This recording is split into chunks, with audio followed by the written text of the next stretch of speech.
Let's begin with our morning meditation.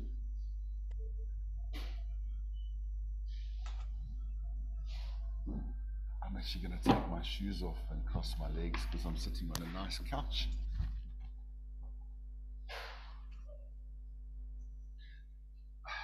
Right.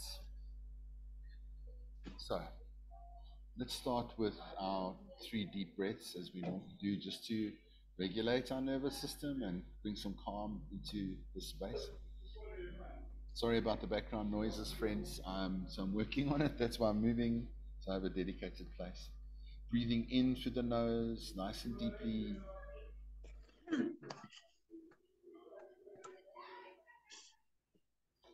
And slowly breathing it out the nostrils with control.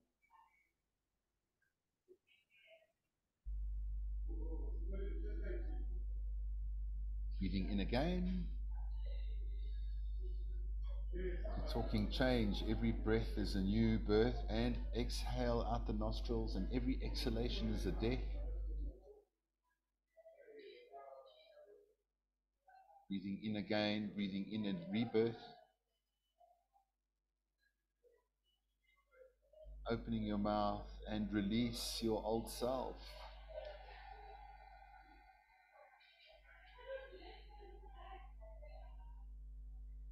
Today we invite the presence of our holy being into our space. And to know that holy beings do exist, and Buddhas do exist, angels exist, beings of light exist. Invite them into your space, and they may take the form of someone who is living, a teacher, a friend, or a deity. Imagine that they arrive on a lotus flower, and they are adorned with beautiful decorations and clothing, and they have a halo of rainbow light, and they are glory and radiance. They smile at you. They come with so much dynamic energy of enlightened qualities. They are timeless. And as they appear to you, we immediately feel a sense of admiration, gratitude, appreciation, and inspiration that we too will reach our highest potential. And as we think of these great qualities of enlightenment, I'll sing the refuge prayer 3 times. Sangye chodang soki chognam la chanchu badu dagni kyapsu chi dagi jinso gibe sonam ki rola benche sangye drupa sho sangye chodang soki chognam la chanchu badu dagni kyapsu chi dagi jinso gibe sonam ki rola benche sangye drupa sho sangye chodang zogi jognam la chanche badu dagni kyapsu chi dagi jinso gibe sonam ki rola benche sangye drupa sho. Second part of the 7-limbed prayer is to make them an offering, of where you are right now. And maybe today you offer them your pain, you offer them your sacrifice.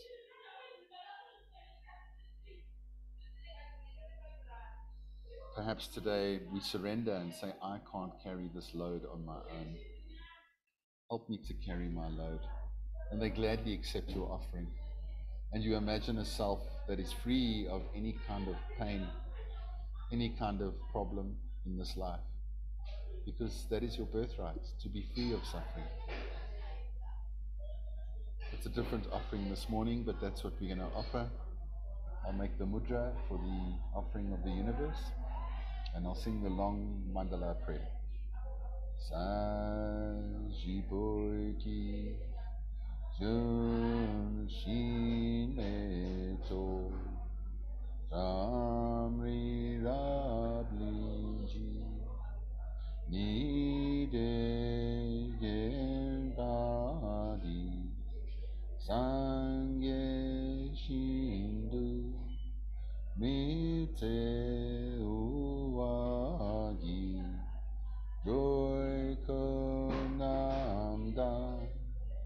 Shila Jopasho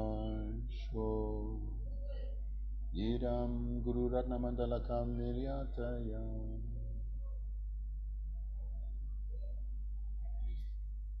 The third part of the prayer is we connect again with our divine being after prostrating, making an offering, and we feel that whatever problem we are experiencing today, whatever hardship that we are going through, is a result of karma, is something we've accumulated, seeds we've planted in this life and in lives before. We never want to repeat these negative ripenings again. And by feeling a sense of regret for anything that we've done to perpetuate the suffering in our life, we know that by feeling this regret, these seeds will be damaged, the potential for their ripening will be destroyed. So that is the first power, regret. Regret for anything that we've done to cause our situation we find ourselves in. Whatever problem, health problem, emotional problem, mental, spiritual, obstacles in our way of not manifesting what we want, all of these are karmic cycles that keep us in the hamster wheel. The second power is to not do this again, to refuse, to say, I will try my best. If you need to set a time period, then let's give it a try. To break a habit, to break a pattern of thought, because that's where karma is born, in the mind.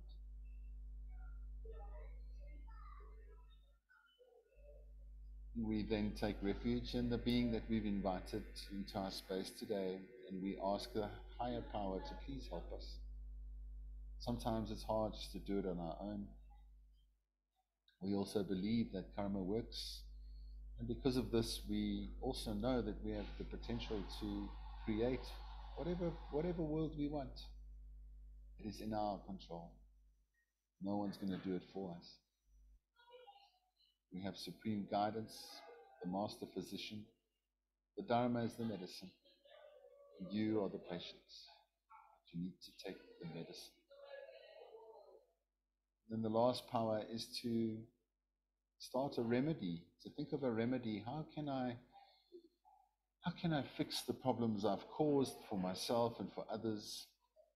And if I can't fix it with somebody else because they're not here anymore, then I can think of being purified, I can study the Dharma, I can do acts of kindness and good deeds and dedicate that energy as a remedy and send it to that negative karma. It's time to fix. Our holy being holds our hand perhaps and maybe puts their hand on our heart as we feel a sense of joy, the fourth part of the seven-limb prayer. Joy for all the goodness that you've done, for the good karma that connects you to the Dharma. Wow, you have a precious human life, not just a normal human life. You're a precious, precious holy being. It's rare to find diamonds when we are surrounded in a world of costume jewelry. You have found an authentic lineage. To be happy, to be joyful that you have the key that can unlock the door to your highest. To feel joy of your goodness, your kindness, your heart, your values. To see joy in the world and reflect on the good that other people do for each other. There's so much around us. To think we have problems in this country, load shedding, we have problems abroad, maybe. But to look for the good things where we live and in our environments and appreciate, and it rewires our brain to constantly keep looking for the good and acting towards the good. Our holy angel smiles at us, we smile back at this feeling of joy. We ask them, please, the fifth part is to please stay in our lives, to keep guiding us, to navigate us through the storms. And we can ask them, the sixth part is to please keep teaching, do not stop. And by doing this, we create the karma for more teachings in whatever shape or form. Might be a book, might be a person, might just be something that you see that awakens you up that other people will not see. So we ask, please continue to teach. And then as we do, our holy angel shrinks in size to the size of our thumb, they fly to the top of our head and face the same way we are. And then slowly they melt into our crown chakra. They move down the central channel, the Sushumna Nadi. They unlock the twists and knots in our chakras, moving through the throat chakra, unknotting, untying the tangles, allowing our prana to flow freely, our life energy. And then our holy angel moves into our heart space where we've created a beautiful space, a sanctuary for them.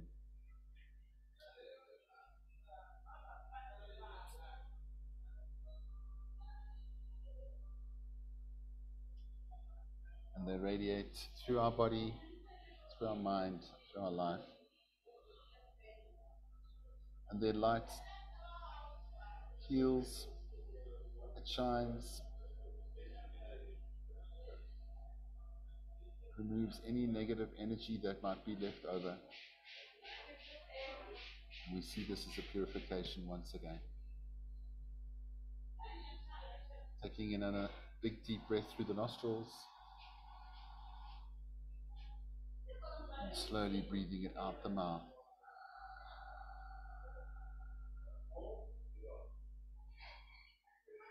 When you're ready, you can open your eyes.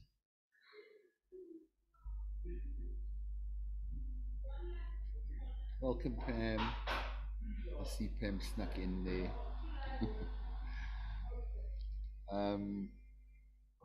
So, there we go. There's Pam. Hello.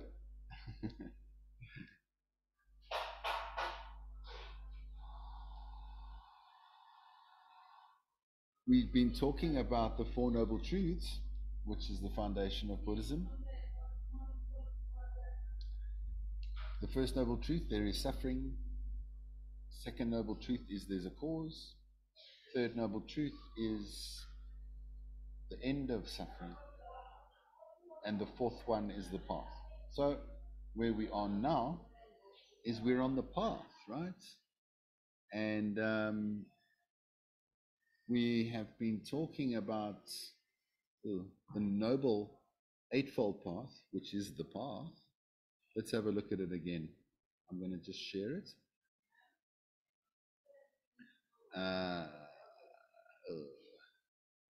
There we go. Okay. So the eightfold path, and you can see it's a beautiful wheel. It reminds me of like a ship. Those sort of what do you call them? Do you call them a wheel? I don't know. Those old ancient ships.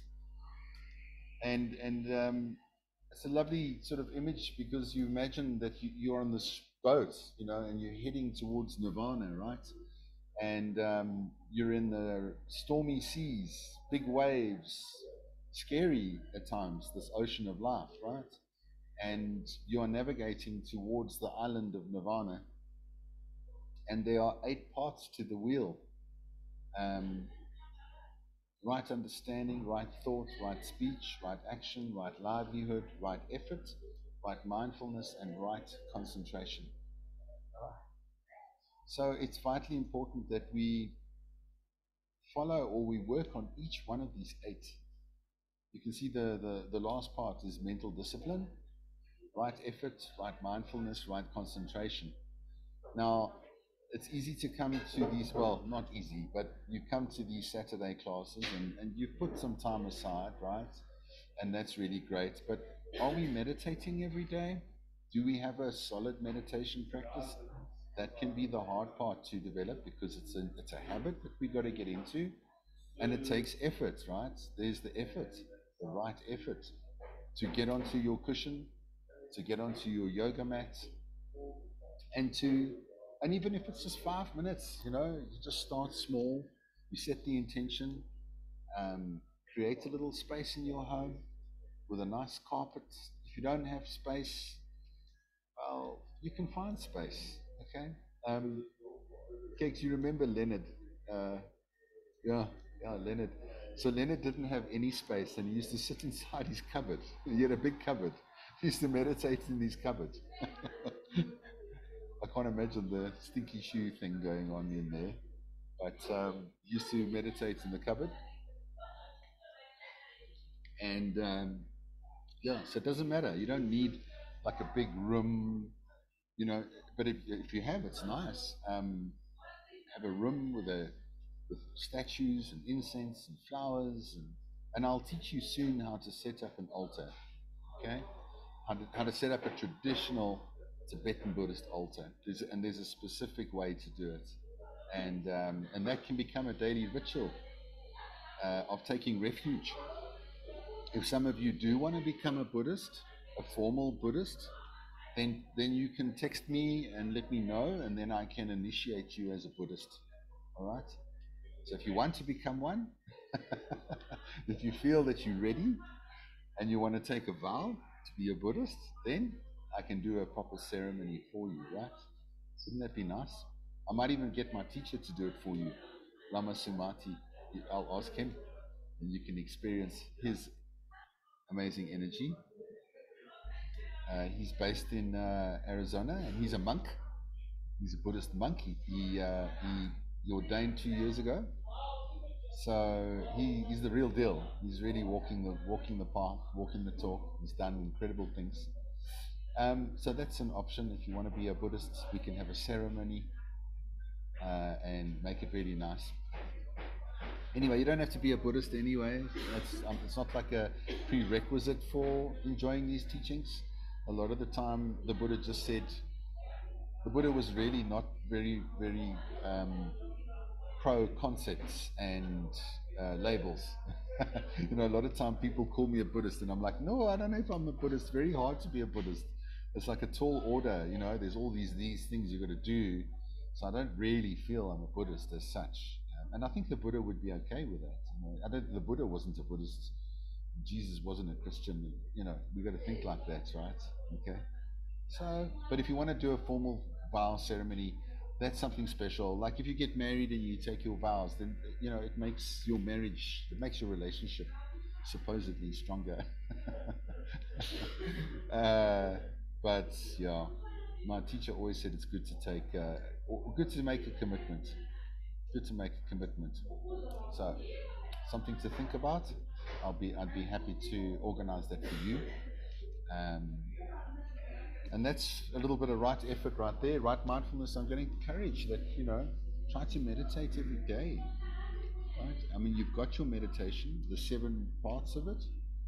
I've mentioned that at the part after the, maybe right after the rejoicing part, then you can sit in silence, focus on your breathing, or focus on the image of a holy being.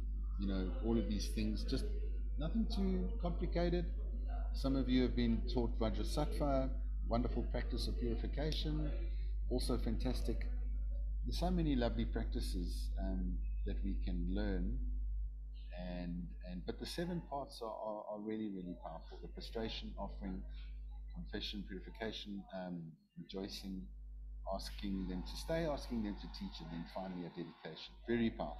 If you do that every day, then your life will certainly change. Your karma will definitely improve and get purified. So the Noble Eightfold Path is a practice that we can do every day. Now, the next practice is journaling. Is anybody journaling at the moment? Yeah? Andrea, tell us about it. So I always struggled with journaling, and I also try not to journal religiously at a certain time on a certain day. For me, it just feels too forced. Yeah. So I don't always journal every day, but I have my journal with me wherever I go. And then if there is something that I feel I need to write down, then I obviously put that. So there's some days that I don't have anything written down, and then there's other days where like I might write 11 pages because it's just coming out. So yeah, and I really feel it helps me a lot. I don't necessarily always read everything that I've journaled. Um, yeah, it's just putting it, like the physical action of putting stuff from my head down onto paper is really, really helpful. Yeah, it really is helpful. Nice. Wonderful. So Rita, you have a journal practice as well. Do you want to share what that looks like? Thanks, Mark. I started it after you suggested it a few weeks ago. And, I've always heard of journaling and I thought, oh, well, it's writing in a diary kind of, but it's so different. And I've struggled with a bit of emotional eating because of stress in the past few years. And I've been like a yo-yo back and forth. So when I started journaling, I've become a bit more mindful. And when I start recollecting how my day went, and like Andrea, it's not something I do every day. I don't make it, don't force it to be a habit. I let it flow naturally. So there are days where I don't write anything, but the days when I do write, and it's more days that I do than I don't, but I'm more mindful of what I've done for the day. I'm mindful of my actions. Whether I was nasty, whether I was good to somebody. And it's also a way of me, I find that it's a way of me letting go. So if I've had some stresses in the day, it's almost like speaking to a close friend and letting off that tension and letting go of that stress. So I find that I sleep better. And yeah, it's been amazing. It actually is amazing. It's like my bonding time with myself, with my soul. Wonderful. So it's really beautiful. Thank you. Nice. I'm glad to hear it. I'm glad to hear you inspired. It sounds wonderful, Sarita. Thanks for sharing. So, And also, oh, sorry, Mark. I've been this week is my third week without any sugar, without any carbs. I've been drinking my water religiously, mindful of respecting my body. So, yeah, that's the journaling has contributed hugely to that. Thank you. well done. Well done. Wonderful. You see? So, and it's not just ladies that like to write in a diary or journal. Great men as well. Nelson Mandela journaled. Mahatma Gandhi used to journal. In fact, many great leaders journal. Because it helps them to just to with clarity and with meaning and purpose. And so, if you look at it, I've just popped in the chat the first three of the 10 virtues, the 10 Buddhist virtues. The first three relate to body, okay, to your body. And if you think about values, values is such an important thing in our society. And most people don't even know what their values are. In the corporate space, one of the main things I do is to try and get people to identify their values. And people don't know, they haven't thought about it. So I take them on a journey to figure it out. We look at people that have inspired them in their life, and then they start to write down values that they appreciate about other people. And then I say, okay, well, maybe those are your values because those are the values you admire in others. And they go, oh yeah, okay, well, these are my values. Then what do you do when you have your values? You track them. Okay, how have I honored this value today? Even if you write that every day, choose a value. And so my values are based on the 10 virtues. I value life, but I value protecting life. I value honoring property and not stealing. I value being sexually loyal. You know, um, in body. These are the things I value. I value relationships, even if it's not sexual. I value loyalty in relationships, being kind in my relationships, honoring my relationships, being there for my friends. That could be the third one. Right? It doesn't have to be sexual. It can just be friendship, loyal friend. Okay, I value this loyalty. So when we start to really know our values and practice our values, I imagine it to look like a beautiful lotus flower with its petals, and each petal is a different value. You can imagine a meditation where you're sitting on a lotus flower as an enlightened being, and you're surrounded by beautiful colored petals, and each petal is a different value. How's that for a meditation? Maybe I'll do that. You're sitting on a lotus pond, okay? On a beautiful lotus with beautiful flowers, lily or whatever. So values bring us joy.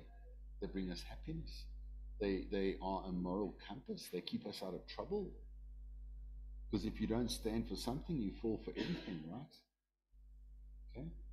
If you don't stand for something, you fall for everything. And these days, with children, if we are parents and they're looking at us for values, what are our values? They emulate our values. If we are value-able, I like that, value-able, valuable, okay? Value-able. Yeah. Are you value-able? It's important.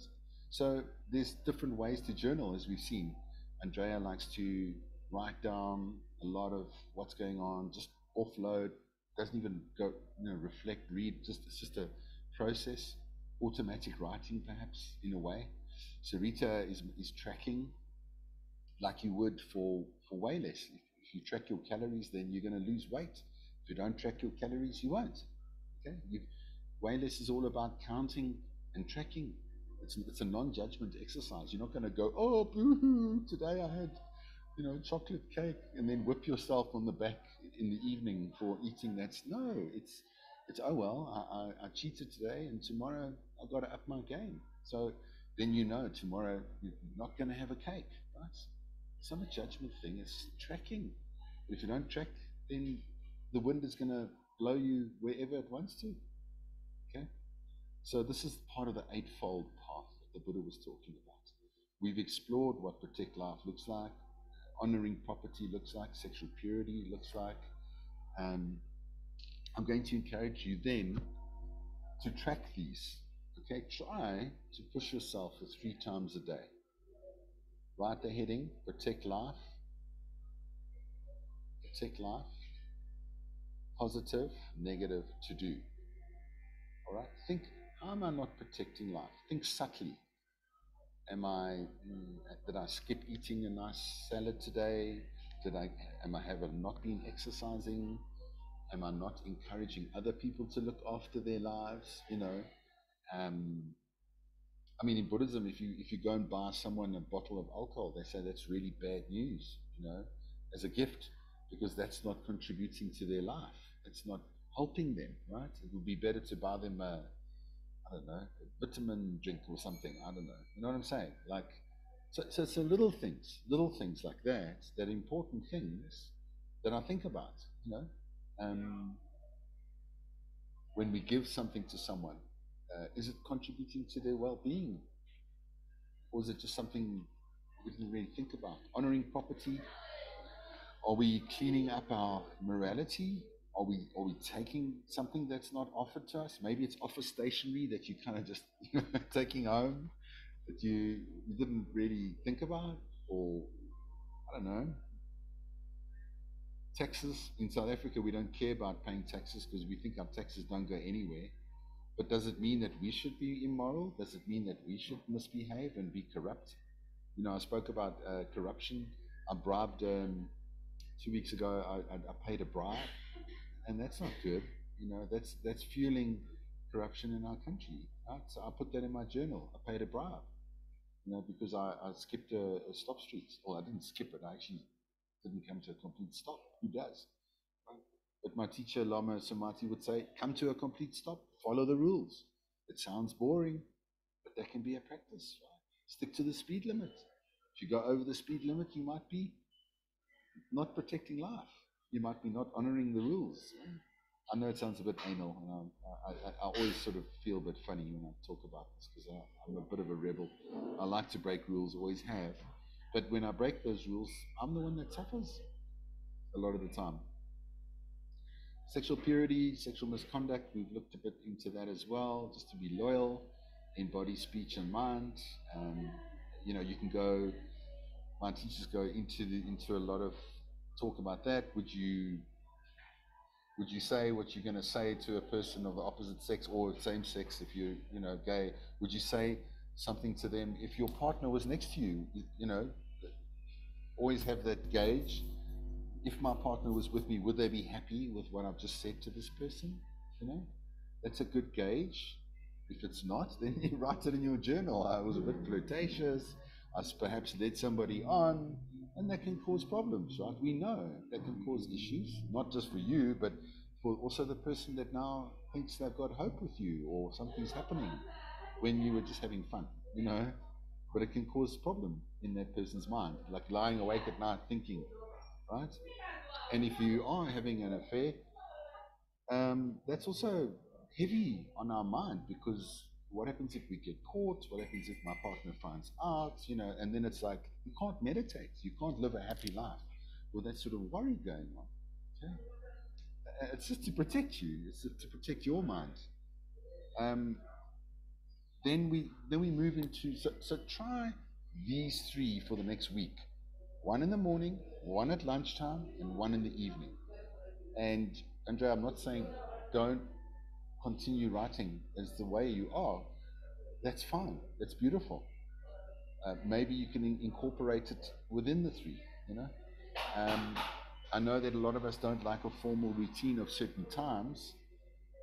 So maybe you can do all three, but don't do it within the same hour. So give an hour's break. So I try and journal 6 times a day. And it's been going pretty well since my divorce, and I'm trying to get back into it now. It's been 4 months of on and off journaling. I was actually journaling sometimes like 8 times a day. So you just take 3 and you work with these 3 for now. Okay. Then of speech, right? There's another 4 of speech. The first one is honesty. Well, yeah, honesty or lying. Popping it in the chat. Now we're moving to speech. How honest are we with our speech? With what we say? Are we honest? There's different forms of honesty as well. So yeah, I mean, it can be an outright lie, it can be a little white lie, it can be an exaggeration. We can stretch the truth a little to serve us. In business, people lie quite a lot, and they think, oh, I lied and then I got that good deal. But actually, it wasn't the lie that brought you the deal. It was a good karma from another time. And then you think, I lie and then I get something. So that's the problem. That's ignorance. Lying is not going to bring you anything good. It's just planting a seed down the line for you to lose out. People are installing solar in this country left, right, and center. And you ask a supplier, is it going to do this? And they lie. And then you find out down the line that it doesn't do it. And then that supplier gets, you're rough. Why? You said it would do it and it didn't do it, and why? And, but they lied to close the deal. But it doesn't mean that they're going to have a good time with you down the line, or they're going to lose business down the line for sure. It's very practical. Also, lies of omission, withholding the truth, not speaking the truth. Something's true, and you don't say it. I was carrying a lie about my brother-in-law, something he did that I couldn't share with the family because it would be too hurtful, and I kept that. It was a lie of omission. Was it good? Was it bad that I kept that truth for myself? It hurt me. It really hurt me. But I suppose during the Second World War, if the Nazis knocked on the door and you open the door and your basement's full of people hiding out, and they say, "Are you hiding any Jews in this house?" And you go, "No," then that's okay. Okay, and then it's skillful to lie, right? So actually, you can lie depending on the situation, right? You got to think about it. That's very skillful sometimes. And if someone's, if I'm on a date and someone says, "Does my bum look big in this?" and I say yes, I'm going to get a smack. So you don't. So then I ask Geshe Michael, "What do I do?" You know, and he says, "Just drop your coffee cup, or say you need to quickly go to the toilet, or just try and avoid it." Okay. But then sometimes you can't avoid a little white lie because if you told the honest truth, it's just going to be hurtful. So that's interesting. You've got to apply some skillful means. Okay. Any comments or questions on that? Okay. Then the next one is what I like to call togetherness talk, or opposite of that is divisive. Divisive talk. Okay, togetherness talk, bringing people together with your words,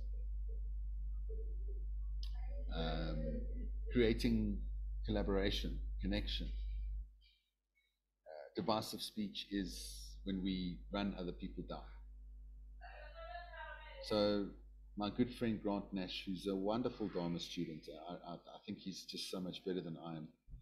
He's just so walking the path, and I work with him. He's my colleague, and I will be moaning about somebody that a colleague to Grant, and Grant will just be like, "Well, I can't actually comment because I've actually taken a vow not to speak badly about anyone." It's difficult because what do you do if you have an employee or a colleague that's not performing? So I don't know if I agree with Grant's stance. I think it can be damaging to the business if you don't bring up certain things about that person. But the thing is to never attack their character, to never attack their person, but to bring up the action. You can judge the actions, but not the person. And I think that's okay. These actions are not beneficial. These actions are harmful, but the person themselves is not an asshole or an idiot or a loser or a fool. Okay? I think that's important. You can judge the action if you feel, but again, I mean, everything's empty. So are we the boss of what is right and what is wrong? Or are we not seeing it in a correct way? Are we projecting onto somebody else? So it's important because morality is also encouraging us to question, am I the boss of the situation? Is it my ego that's getting involved here? Okay. I find I get into a bit of a quandary with that one because then I'm like a little bit too introspective, a little bit too analytical, analysis paralysis about my judgments, and then that can also drive me a bit nuts. So yeah, togetherness talk, divisive. Divisive is saying things about other people, and a lot of the time, we say things about somebody else, and then the person that's sitting next to us goes, "Well, I don't really see them that way. I quite like them. I don't see the problem." Whereas you've got the problem. So again, that proves emptiness because if that person was a real problem, everybody would see them in that way. But they don't. You're the one that sees them that way. That's your issue. It's empty. Because if they were completely incompetent or whatever, everyone would see them like that. Okay? So again, everything's empty. That's why morality is important, because if you're keeping your morality, you are then planting the karmic seeds to not see incompetent people, to not see difficult people. But the more we divisive speak about them, the more we plant seeds to see them in that way. Okay? That's why karma and emptiness go together, because they're empty. And because they're empty, you can change them by watching what you say, by watching what you think, by watching what you do. So, honesty, togetherness, talk. Then the next one is meaningful talk, or idle gossip? Do we speak meaningfully? Do we, I mean, I'm not talking about like being serious and spiritual all the time. Be a bit jokey, be a bit playful. That can be meaningful, right? With guys, often we start off speaking about soccer or rugby, and that's an icebreaker, and then we can get into a meaningful conversation. But if you talk about the freaking soccer for an hour, then that's idle talk. Then we're wasting someone's time. You know what I'm saying? Unless you're a soccer enthusiast and that's what you love. But using sort of small talk and then moving into something a little bit sort of more meaningful, more helpful for that person. Thinking what is it this person needs help with, or what can I say to them, or in what way can I contribute to this conversation to make them happy, okay? And yourself happy. Don't forget yourself, okay? Then idle gossip. Yeah, I mean, people can sit and talk cuck for hours, right? And then, as George Lucas says, your focus determines your reality. So then your reality is just consumed with idle gossip. He wants a reality like that. Or then you gossip, then your thoughts are filled with those stories and contemplations. And probably most of them are not true anyway. They're just someone's view, someone's own idea. And that's the harmful thing, is that when we speak negatively about somebody else, we are trying to draw a solid line around them that somebody else can then buy into. Now, I've seen this with my divorce, that when there's a split, the friends sort of go this way and that way. And then there's a camp of friends that don't like you anymore and they don't want to see you anymore because they've heard something. And there's a camp of friends that like you and then throw stones at your partner. You know what I mean? Or ex. I see it clearly. How people that would smile at you and talk to you, now if you walk in the shopping center, they run away from you. And it's not because you've said anything to them, it's because they've heard something. Okay? So what they've heard is an idea of you from somebody else that they now believe. So you have created, or the person has created, suffering in their mind to not be friends with you for something that they've heard. That's not very kind. Okay? That's not very ethical. That goes against values, right? So something to keep in mind. Then gentle talk or harsh talk. Gentle talk is speaking kindly, speaking nicely.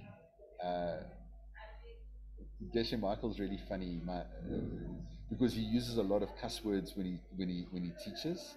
Never the F word, but he'll and then his teacher moans at him and says, "No, your language is terrible. You've got to clean up your language." So he always tries to. But I think swearing is fine if it's not angry. Okay. If you got a friend and you say, "Oh, you effing bastard," and you smack them on the back of the head and it's a big laugh, that's not harsh. It's gentle. Okay, it can be funny, but it's the way. I mean, you can say to someone, "Oh, that dress looks really nice," but the way you say it, it's very cynical. then that's harsh. Okay, it's the intention behind. Are you being gentle, or are you intending to be hard? As we know, sometimes we have to be hard with people in our life in order to help them. Maybe you've got someone that's a drug addict in your life. You can't just say, "Oh, well, it's okay." Sometimes you've got to call them out. And I've had to do that with my cousin and come down hard on him and swear at him and shout at him. But I'm doing it out of love. Right. So then, yes, it might appear to be harsh, but it has a motivation of kindness. So there's never really a black and white, is there? It's always the intention behind everything. And as we know, intention is 90% of our karma. Okay? And then, yeah, so those are the four of speech. Okay. Any questions or comments now? I've given you 3 of body and 4 of speech. That's 7. Then there's 3 of mind. But I think we'll just open up to any comments or questions around this. It might seem pretty like boring. This is a hard part of Buddhism, but it's essential part of Buddhism because this is what's going to keep you on the straight and narrow, keep you out of the poo-poo. Okay, this is going to change your life, and not just to like look at it and go, oh, that's cool, that's something I learned on Saturday, but to go, right, I'm going to implement this into my life, right? I mean, Moses didn't go up the hill and come down with the 10 Commandments for bugger all. You know, it was like a big thing when he came down, right? And the 10 Commandments have existed for what, I don't know, 3,000 years or something. I'm not sure how old that story was, but it's important. A lot of us think, oh, you know, the priest made me follow these 10 Commandments, so boring, what a ridiculous dogma. No, it's not. It's actually just to keep you out of trouble. To protect you, to make you happy. Cool. No comments, no questions? You guys are very quiet today.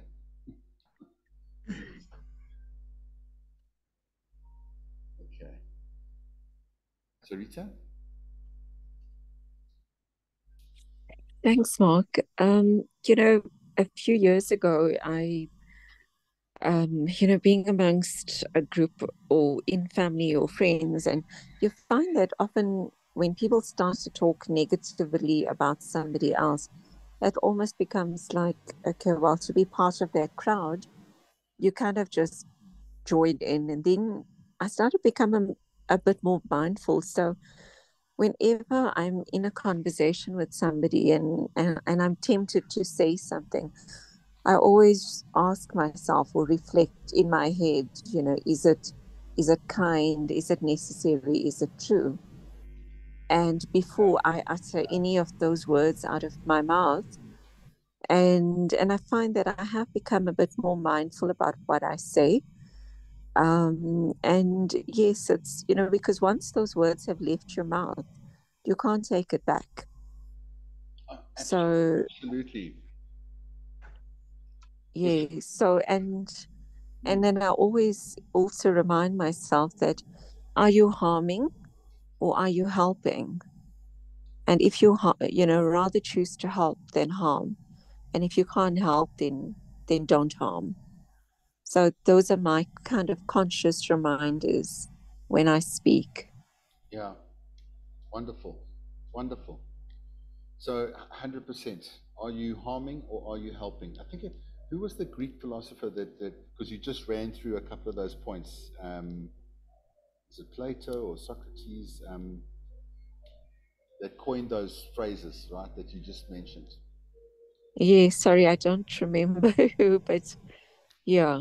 Yeah, beautiful, beautiful. I mean, if you can write that in your diary as well as to remind you, mindfulness is about reminding you. Mindfulness Yeah. in Sanskrit is a word called sati, S-A-T-I, and it means to remember. So we called our app that we launched now Remind, which is a good one. Just to remind you to come back to your morality, to come back to your values, to come back to your breath, your meditation, and the things that you find important. My pet peeve is when people start running down South Africa. Yes, we've got problems, we've got a crisis, we've got issues, right? But this negativity spreads like wildfire and makes everyone feel down and depressed. It doesn't contribute. You wake up in the morning and you go, oh, this country's so stuffed. And I really, really encourage, I mean, I try even naively to just focus on the good of this country rather than what's going wrong. Because I've lived in the UK and I've lived in India and I've lived, in other countries. And I tell you, they've got their own freaking shit, just different story. So there's always something good and there's always something bad to focus on. Your reality, your focus determines your reality. What are you going to focus on? Load shedding? Are you going to focus on corruption? Because people say, why is this problem happening? Well, you can't blame ESCOM. You've got to blame your own karma for it happening, right? Really. I mean, I know that's hard to say, because, and I wouldn't be able to say it if you weren't in this class. I think it's week 12 or something. If I said this week 1, you'll be like, screw you. Of course we must blame ESCOM. But we're in this country, and Donna doesn't have to deal with it, and Pam doesn't have to deal with it, but they've got other stuff to deal with. You know? It's just different karmas, Rakani. So when the lights go off, what can we do? Do a little meditation, do a little prayer, purify your karma, send a little dedication to the healing of the country. You know? Absolutely. Yeah, don't get angry about it. It's your story. Fix it. Fix it. When you fix your karma, ESCOM will get fixed. Or you'll have solar panels in your house and you won't even know that it's load shedding. You know, so many people don't even know. They don't even need to leave their home. They don't care. I didn't care. For 2 years I had solar. I didn't care about load shedding. You know, until I left. I had no idea. The only time I didn't know it was load shedding is the oven didn't work. You know what I mean? I rejoice in that karma. I'm trying to get that back. So, all right. I see it's sort of getting to the end. We'll talk about the last 3 of mind in terms of the 10 virtues of Buddhism, and very important points. Very, very important. As part of the path to ending suffering. This is the path to ending suffering. Not to be taken lightly, but also to be playful and not to be too serious. So finding the middle way, as the Buddha said. All right, let's end with a little meditation of dedication, which is point 7 on the 7-limbed prayer. Thank you for your dedication. Thank you for allowing me to teach and for showing up every Saturday morning. It is part of the right effort. All right? Right effort. Point 8 on the path, the eightfold path. Okay, the wheel, heading off to Nirvana. All aboard. All right. Let's take in a deep inhalation, breathing in through the nose.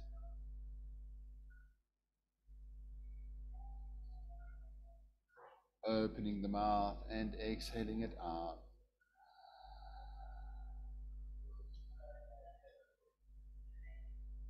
Coming back to the contemplation, imagination of that light being at your heart center, inside of you.